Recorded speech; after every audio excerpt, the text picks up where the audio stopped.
कह रहे हैं पार्थसारथी, जानकार है इस मामलों को, कह रहे हैं कि जो ज्वाइंट टेरर मैकेनिज्म वाली बात थी वो एक तरीके से भूल थी हमारे यहाँ पर। ये भी बात हो रही है कि जो हमने लिस्ट भेजी पाकिस्तान को शुरुआत में 20 लोगों की, वो एक पुरानी लिस्ट थी। हम कोशिश करते तो नई लिस्ट जो मुंबई हमलों में जो लोग जिनके नाम आ रहे हैं वो भी हम जोड़ सकते थे। ऐसा देखते हैं कि सरकार भी आनन फानन में बहुत सारे कदम उठाती है। कि जो डिमार्च सरकार ने भेजा है पाकिस्तान की सरकार को, उसमें साफ तौर पे 3 व्यक्तियों का जिक्र है। हफीज मोहम्मद सईद जो जमात उल दवा के अध्यक्ष हैं जी, दूसरा टाइगर मीमोन और तीसरा दाऊद इब्राहिम। उसके साथ ये सारे पुराने नाम हैं। नहीं, ये सारे पुराने नाम नहीं है, क्योंकि शायद सरकार के पास कुछ पुख्ता परिणाम आए थे कि ये लोग इस हमले में भी शामिल है, इसलिए 3 नाम खासकर भेजे गए हैं।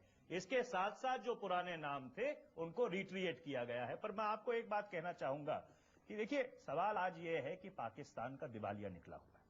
24 नवंबर को 37,240 करोड़ रुपए का लोन पाकिस्तान को आईएमएफ ने सैंक्शन किया है। उसमें से 15,190 करोड़ रुपया 9 दिसंबर से पहले पाकिस्तान को डिसबर्स होना है।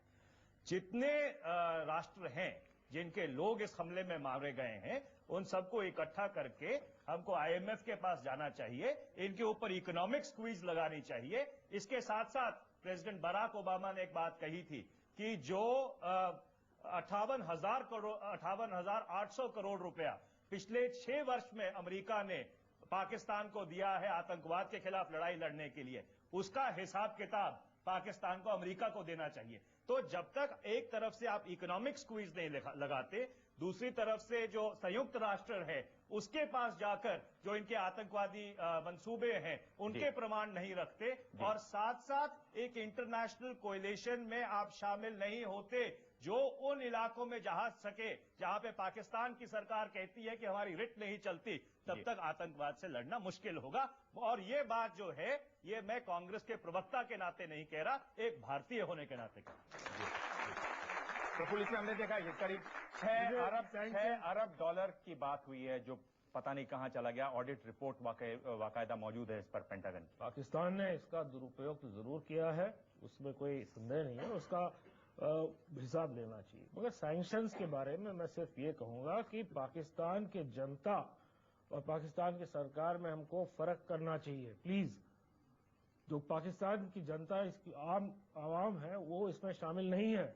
ऑर्डिनरी करते रहो नहीं, तो सैंक्शन इस तरह से हो इम्पोज हो कि स्मार्ट सैंक्शन जिसको कहते हैं, जिस पर लोगों की, आम जनता पर मतलब बला ना आए, उनका नुकसान ना हो। मगर सरकार मैं आपको बीच में यहां रोक रहा हूं। मैं ये पूछ रहा हूं कि आप आम लोगों की बात कर रहे हैं। 2006 फरवरी का दिन पाकिस्तान में, लाहौर में, पेशावर में बहुत बड़े डेमोन्स्ट्रेशंस हुए क्योंकि किसी डेनिश अखबार में कार्टून छप गए थे, 3 लोग उसमें मारे गए। मैं ये पूछ रहा हूं, अगर आम जनता इतना उसको दर्द है मुंबई के बारे में, आज क्यों नहीं हो रहा ये? यहाँ तो असली लोग मारे गए और भारत के नहीं, बहुत सारे देशों के मारे गए। हर एक दिन, हर रोज छोटे छोटे डेमोन्स्ट्रेशन पाकिस्तान में हो रहे हैं। कैंडल लाइट विजिल हो रही है। कल कराची में हुआ, परसों इस्लामाबाद में हुआ, लाहौर में हुआ। छोटे छोटे लोग, मगर ऐसी बात नहीं है कि नहीं हो रहा।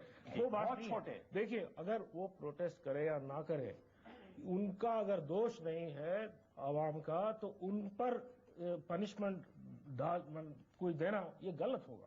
दुल्ला साहब, आप ये कह रहे हैं कि बड़े हमले नहीं होने चाहिए। आप रॉ में प्रमुख रह चुके हैं। तो कहता हूं कोई भी हमला नहीं होना चाहिए। नहीं, मैं ये पूछ रहा हूं कि और भी तो रास्ते होते हैं। जी हाँ, बिल्कुल है। वो और रास्तों पर हम लोग चलते क्यों नहीं है? अब ये बातें यहां नहीं हो सकती। कई बातें ऐसी है जो यहां नहीं कही जा सकती। रास्ते हैं जी।